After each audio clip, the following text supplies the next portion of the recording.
We were taught to go to school, you get good grades, go to a good college, you graduate, you get a good job, work at a company for 40 years, get a gold watch, retire, and then you can live. What? That is the dumbest thing I have ever heard in my life. You're telling me that I got to work for 40 years at a job I hate and then I get to live when I'm too old to enjoy it?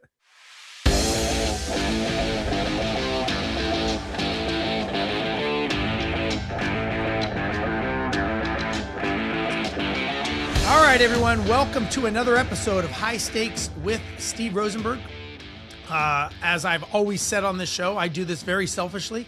And I do this because as you get older, you really don't want to go out and do a lot of stuff. And it's better to meet people this way, I've learned.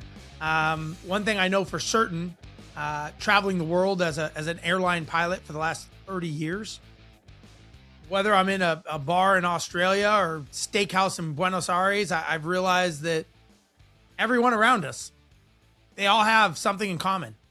They all have a past that they're dragging around them. They've got a present, which is where I'm seeing them right now. And all of us, myself included, we have a future that we do not know what is going to happen the next 5 seconds of our life, next second even. And what I find interesting is that we never actually take the time, wherever you are in the world, in the grocery store, wherever it is, to actually just turn to someone you don't know and go, what's your deal? Like, what's your story? And you'd be shocked if you ever did that, which I do all the time on this show, to hear these stories of these amazing trials and tribulations of people that have just, some have been great, some have been devastating, some have been heartbreaking, but they're all here and they're all telling their story, and everybody has a story. Today I have Noah St. John on. Noah, it's great to meet you, buddy. Great to be here, Steve.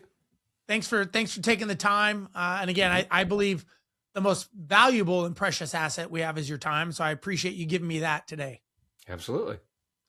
So just for the listeners, tell us a little bit about kind of the high level flyover of who you are and what you do. Well, my name is Noah St. John. I am known as the Neural Performance Architect. That's a mouthful, but basically it means that I help people to improve their brain function. Okay. And by virtue of doing that, I help people to make a lot of money, to take more time off, take more vacations, get to spend more time with their families. And I'm also known for helping people make more in just 12 weeks than they did in the previous 12 months while actually winning their lives back. So I've been doing this since 1997, doing it for a long time, helped my clients add over $3 billion, meaning I've helped entrepreneurs, business people, founders, CEOs, executives to add multiple 6, 7, and even 8 figures. Right now I'm coaching one of my clients through a 9-figure exit. So it's pretty exciting. Helping a lot of people, a lot of great people. I get to meet great people like you, Steve, and it's really a lot of fun. Well, I will tell you, I'm very, very intrigued with this topic. I have had some training in the past. We'll say I've had some mentors. A gentleman named Marshall Silver mentored me in the past, and other people learning about different facets of NLP and other type modalities. But before we go into that, I do have a couple of questions. We talk about all the successes, right? A lot of times we get on these shows and everyone's talking about all the trials and tribulations and trophies they have. Mm-hmm.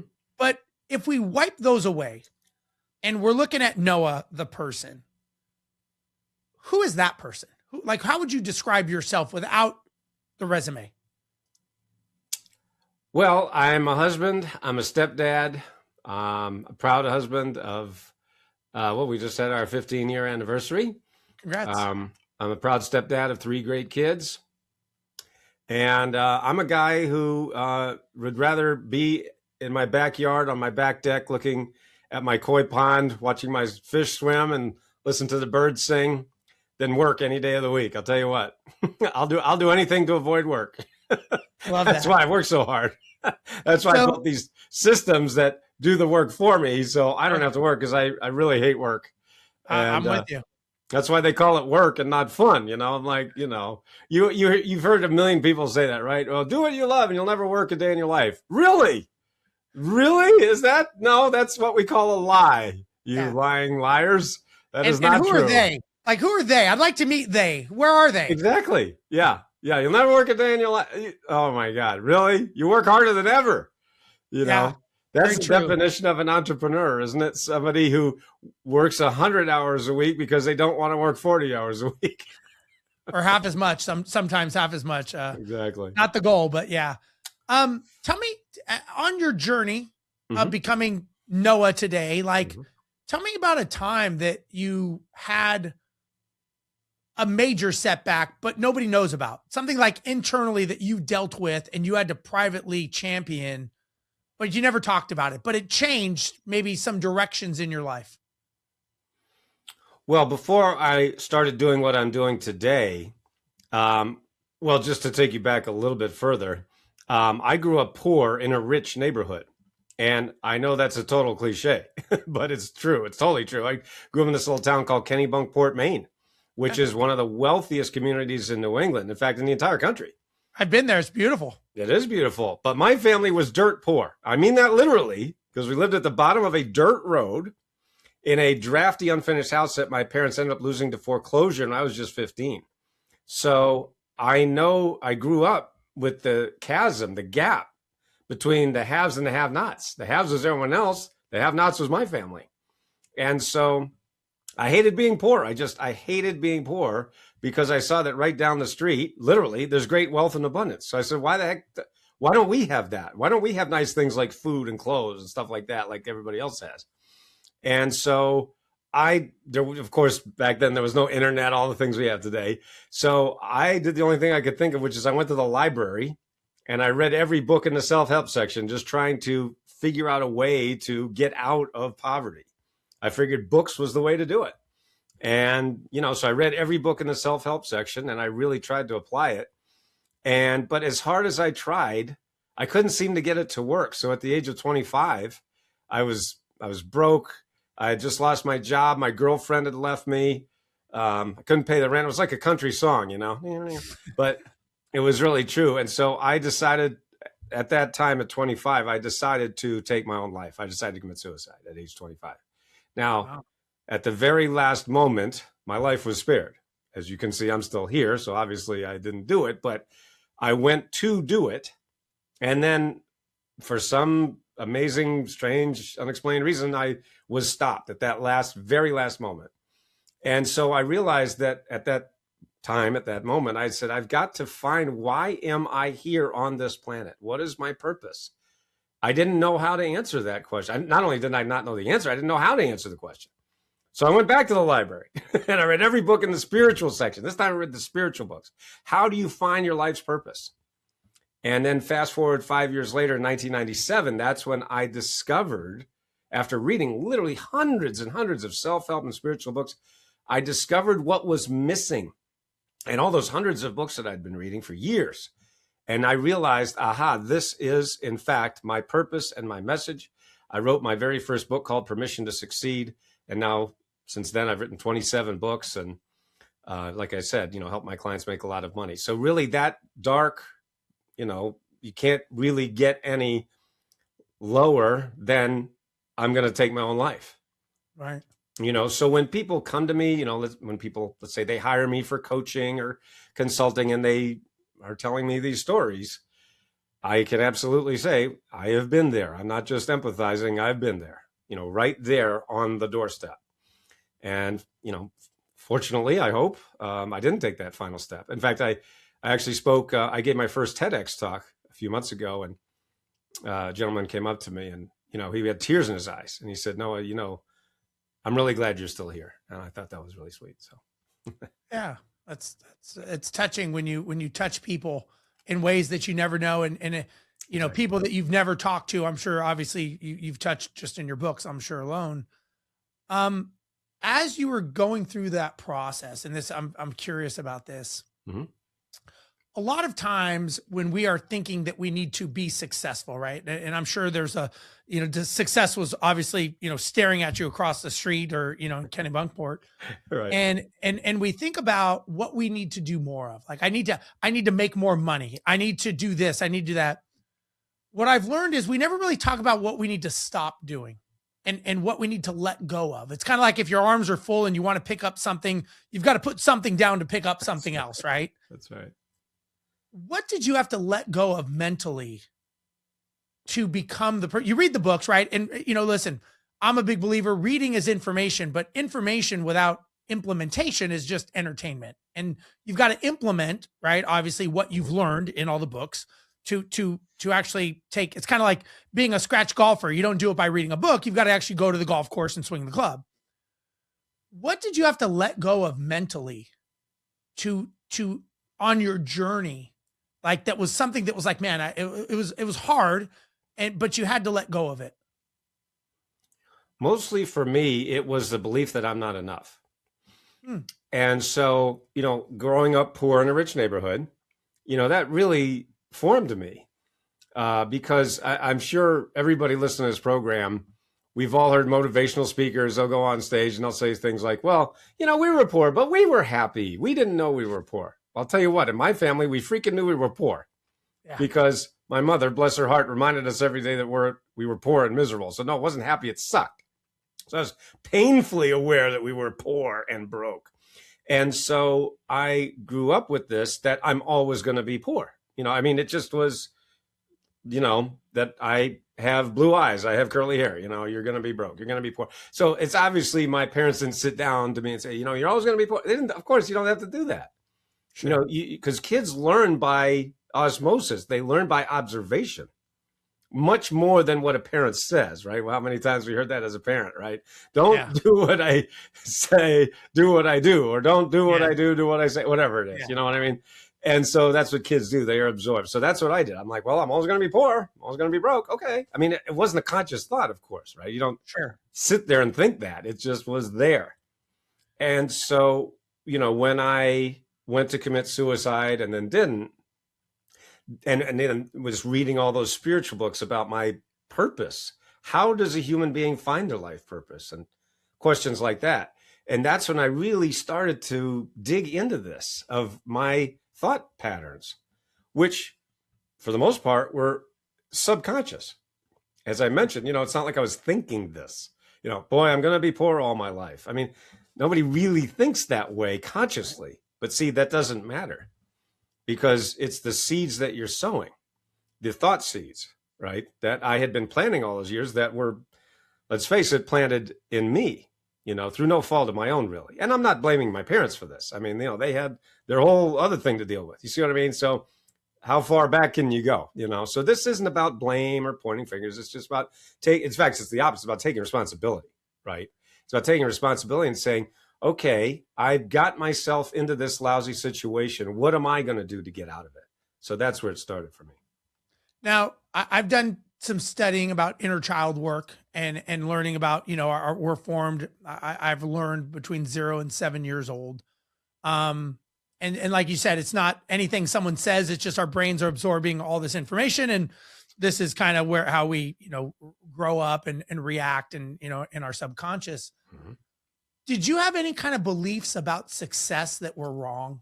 Like you obviously you weren't with the Rockefellers growing up, right? You didn't have anyone guiding you. You used books, but we still have these belief patterns that we think are the right things to do. Like if I'm going to be the, and I use this example where people say like, if I'm going to be the leader, like I'm going to be, the Greco of Wall Street and I'm going to, you're fired and this and that, because that's what they learned way back when. They don't know why, they just think that's the right thing. So did you have any of those beliefs that were wrong when as you were being a business, like let's post, reading, now you're implementing, it's 1998, you're an entrepreneur, you're on the path and you're like, holy shit, this is not correct. I'm curious about that.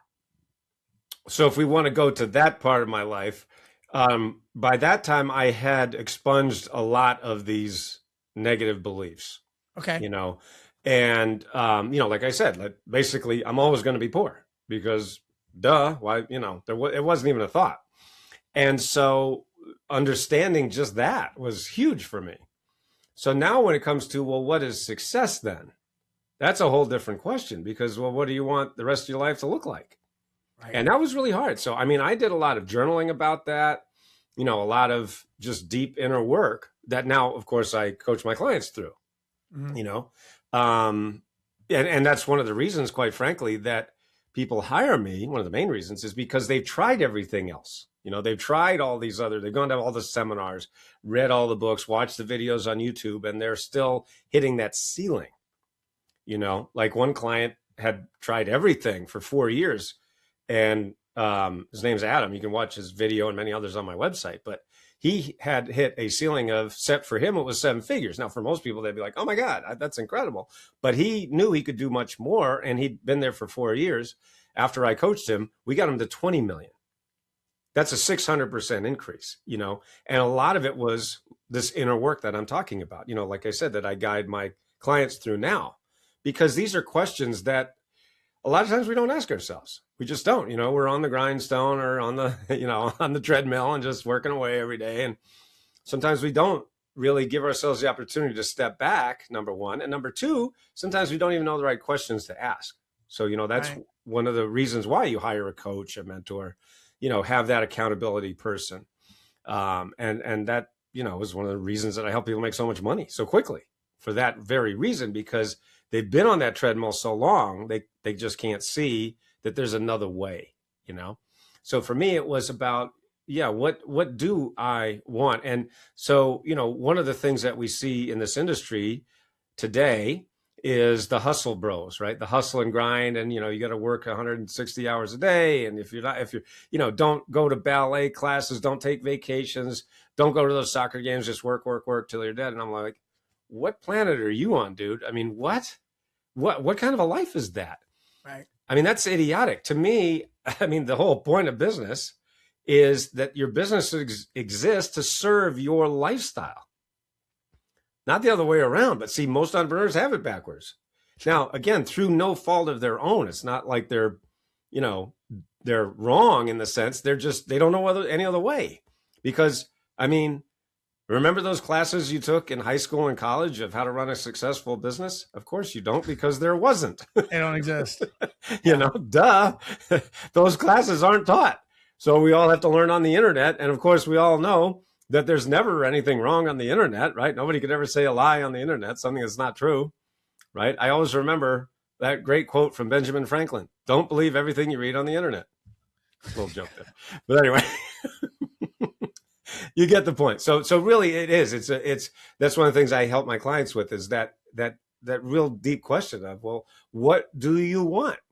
What do you want that your lifestyle to be? Is it just working all the time? Okay, but I don't think any of us wants that.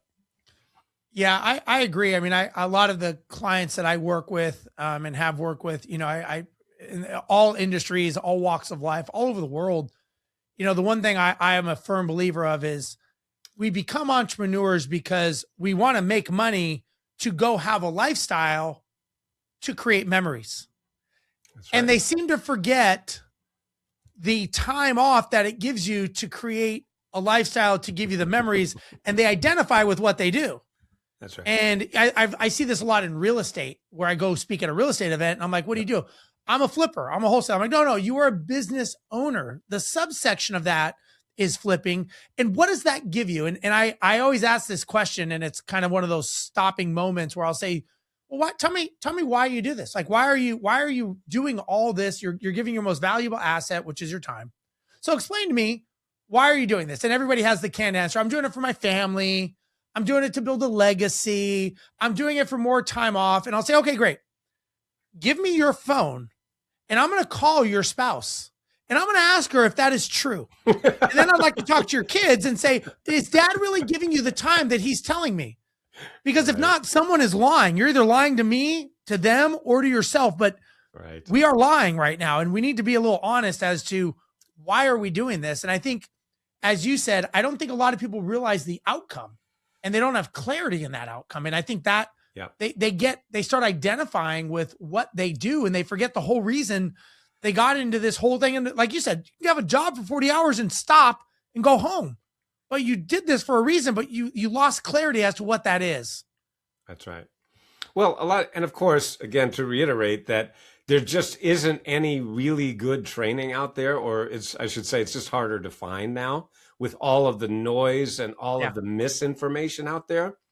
It's really, really hard, to Yeah. find someone who can tell you the truth, who does tell you the truth, who just won't lie to you, because that's the main lie that they tell is, oh, it's so easy. Yeah. It's easy. I mean, it's just, look, I made $100,000 of my underwear last Tuesday, and you can do it too. Just give me money, and I'll, and then of course you give them the money, and then they don't say anything. Yeah, exactly. They don't tell you anything. It's like you give them the money. That okay, go get clients. How would you like me to do that? Well, get out there, get your name out there, Work harder. What? Yeah, well, do it. I'm like, okay, can I punch you in the face now? I mean, Yeah, exactly. And I want my money back. Where's my money? I don't know about you, but I paid a lot of them a lot of money only to find out there's no there. There's nothing there. I'm like, thanks a lot, guys. I think people like you and I, when you get to a level, you have a lot of arrows in your backs and a lot of scars. And I think, my opinion is when you pay for someone like you or someone like me, you're buying the thousands of mistakes that people before them have made so that you don't make. I mean, that's literally what you're doing. It's kind of like, you mentioned about school. Doctors, you want to go to doctor, you got to go to medical school. Lawyers go to law school. As an airline pilot, I had to go to flight school. That's right. But where do entrepreneurs go? Exactly. They don't. And that's why 96% fail in 10 years, and you don't see them because they have the perception, they're taking the employee ideology and now they're just slapping a new label on saying I'm an owner, but they've never actually changed who they are. And they're the same person. How do you get them to move past that? Because it's got to be, it's something that I deal with a lot. I'm curious how you address that. Oh yeah, it's huge. I mean, I'm constantly working on that with my clients. And so one of the things that is tough, and this is tricky. So here we are, we're in the United States of America, and lift yourself up by your bootstraps, and work hard and you'll be successful. Now, there's nothing wrong with what I just said. None of that is wrong. In fact, it sounds really good, and that's how we were raised. Work hard, and you'll succeed, son or daughter or whoever you're talking Whoever to. you are. And yeah, okay, that's sort of right. So, certainly for people of my age, we were taught to, what do? You go to school, you get good grades, go to a good college, get good grades, you graduate, you get a good job, work at a company for 40 years, get a gold watch, retire, and then you can live. And even me as a kid, I looked at that and I went, what? That is the dumbest thing I have ever heard in my life. What? You're telling me that I got to work for 40 years at a job I hate and then I get to live when I'm too old to enjoy it? Who invented this? Who came up with this idea? This is the dumbest thing I ever heard. Now this was even before the internet. That's how far back it was. I was like, this is stupid. Whose rules are this? You see what I mean? When I say it out loud, it makes no sense. Now, of course, younger people today, really, that's already been busted for most of the young people today. Sure. They're like, what? And that's, of course, why college is going down and so on and so on. I mean, and you could basically get a college education on YouTube for free right now. That's pretty much true, I would say. Now, if you want to be a doctor, a lawyer, an airline pilot, please don't do that. Please don't go on YouTube and try to become a pilot. That would not be great. Probably not. Not a great idea. Not anyway, the first flight, at least. Going back to, how I help my clients do that. So the point is, most of us were raised, certainly the older of us, with that employee mindset. Just do the work. Now, again, it's not wrong, but it is a trap. It's a trap because let's say you're that person, and I've been that person. I got to do everything. I mean, and let's face it, when you're starting your business, unless you have a rich uncle or parent or somebody giving you a lot of money, you don't have any money. So guess what? You do have to do everything, but you've got to graduate from that. You've got to get to a point where your time is more valuable, right? Like, for example, one of the first hires that most people need and put off is having some kind of an executive assistant or a virtual assistant. That's certainly one thing that I help my clients with is finding a really, really good qualified virtual assistant, and I have help ways and methods to help people do that. But, just the thought of it for most people, most entrepreneurs is totally foreign. What do you mean? Because they're used to just doing everything. That's what I do. I do that. I answer emails. What would I do then, Noah? Right. That's me. Right. I'm the identity of my business. Yeah. Yeah. Well, it's 90% of entrepreneurs, let's face it. So it's certainly the most common thing. And so that just, again, the thought, the mindset, the wait a second, time out, who made these rules? And just you're like, you hear the record scratch. What? I never thought of this before. I have so many people who say that to me. I never thought of that. Really? Can I do that? Yeah. You can do that. It's called leverage, which is what a business is. So the point is, and by the way, I do want to mention this. When you go to my website, when you go to noahstjohn.com, very easy to remember, it's my name right there, noahstjohn.com. Anyway, noahstjohn.com. Right there on the homepage, there's a calculator that actually will show you how much money you're losing out on, how much money you're losing right now today by not installing these systems like I'm talking about. So it's literally a calculator. You just use a slider and you're like, oh my God. In fact, I'll give you a quick example. One of my clients named Charles, he did the slider and he contacted me, through the website. And I asked him a very simple question that goes along with what we're talking about. I said, Charles, how much do you think you're losing out on by not installing these systems that we're talking about? And without batting an eye, he said $1 million. No, I'm easily losing $1 million right now. Now, see, the funny part, let me just pause for a second. The funny part about that is you're not like losing money like, it's going out, but it's money that you never get. Do you see what I mean? So it's not like you're losing, but you're losing out on, if that makes sense. Yeah, okay, so he literally said $1 million. So I said, well, Charles, first of all, it's very common. I talk to people every day that tell me that, they're easily losing out on $1 million, $2 million, $5 million or more just by not installing these systems. Number one. Number two, I said, why don't you just give me 10%? Just give me 10% of that million. I will find you $1 million in the next 12 months. Now, he'd been watching my videos, reading my books, went to the website, saw all the case studies that I have, literally hundreds of them. So he understood that I'm the real deal. I deliver. So he said, yeah, let's do it. So he literally invested $100K. That's 10% of $1 million, right? So I gave him one-on-one coaching for a year. Now, as it turns out, I didn't find him $1 million in the next 12 months. Instead, I found him 1.8 million in just 10 months. So it was like he gave me $1, I gave him $18 back. Is that a good deal? No, that's a great deal. And in fact, it's even more exciting because he took 7 weeks off while literally tripling his income. So you see, he was working less and making more. He literally bought a new RV, was driving around the country with his wife. He said, Noah, this is a dream I've had for 20 years, but I never had the time or the money before. Now I have more time and more money. And he literally, he wrote me and said, thank you for changing my life. So go to noahstjohn.com, look at that calculator and just be freaked out, frankly, like, oh my God, I didn't realize I was losing this money. And then you can, book a call with me or one of my coaches. But I mean, that's the point, is that is real money, but it's invisible. That's the trick. It's not like it's, money coming out every month, but it's money you're losing out on just because you don't have these systems installed. Yeah. So tell me now, the Noah today, right? I believe my personal opinion is that our lives are like books, right? There's chapters. Chapters begin and chapters end. Unfortunately, many people never read their past chapters, so they repeat them, good or bad. What chapter are you in right now of your life? Wow, well, that's a great question. Actually, it's funny because all of my books I do in 3 parts. There's, the beginning, the middle, and the end. Or, basically I talk about the the sort of the concepts, the big picture, 30,000 foot view. And then I help people, my readers, understand, why this is important. And then of course I give them the steps, the framework, the strategies. So that's my 3 parts. So I would say I'm at like the end of part 2, beginning of part 3. Okay. I don't know what chapter that is. Could be chapter 11. I'm not sure. Chapter 12. I usually about 3. So chapter 9, right around there. Anyway, so, but yeah, I mean, I've been doing this 30 years now. I mean, I actually had one of my clients pointed out that No, you realize you've been doing this over 4 decades, because I started in 1997.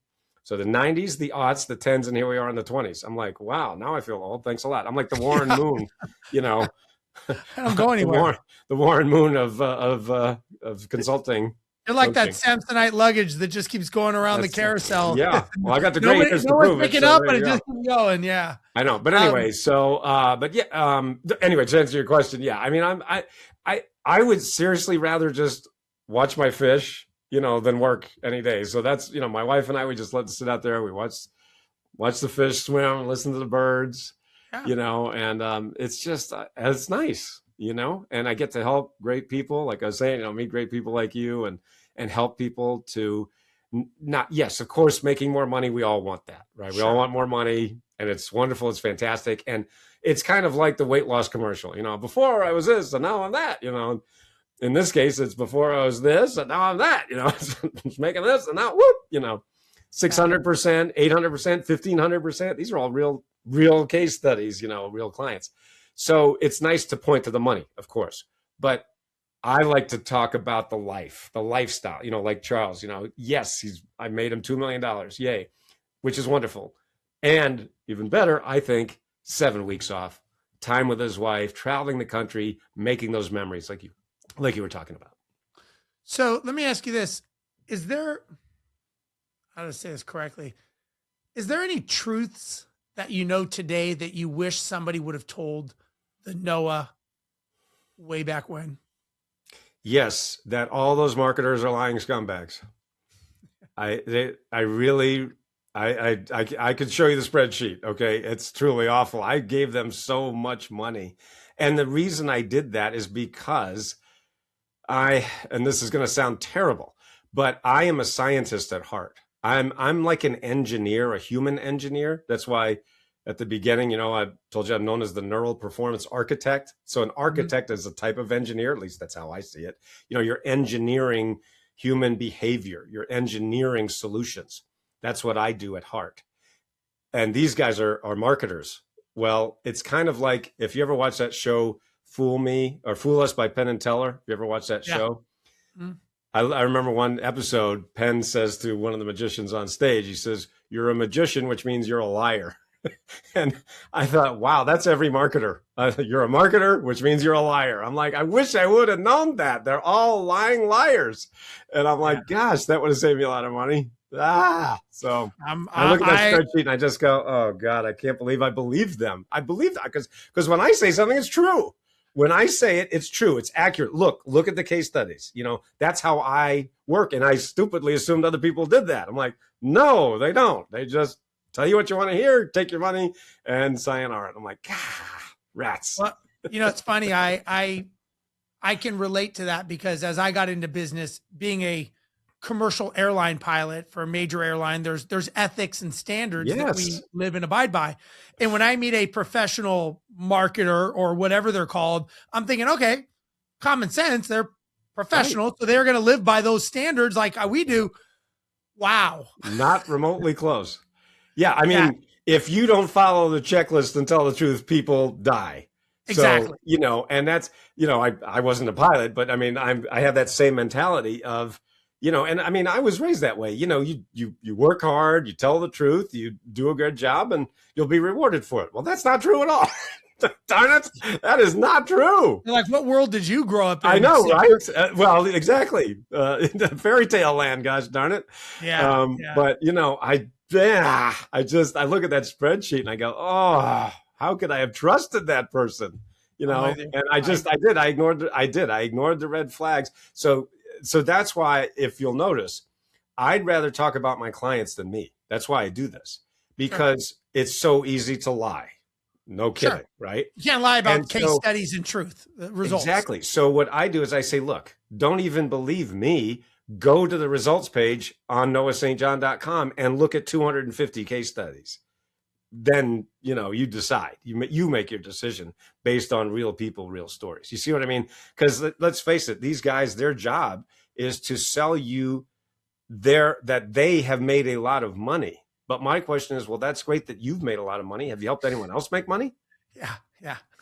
And you don't That's really see irrelevant. that. Don't worry about that. Yeah. Yeah. The answer is what? Yeah. Question: if you were talking to the Noah of, coming out of Kenny Bunkport, Yeah. just getting started, what advice would you give him?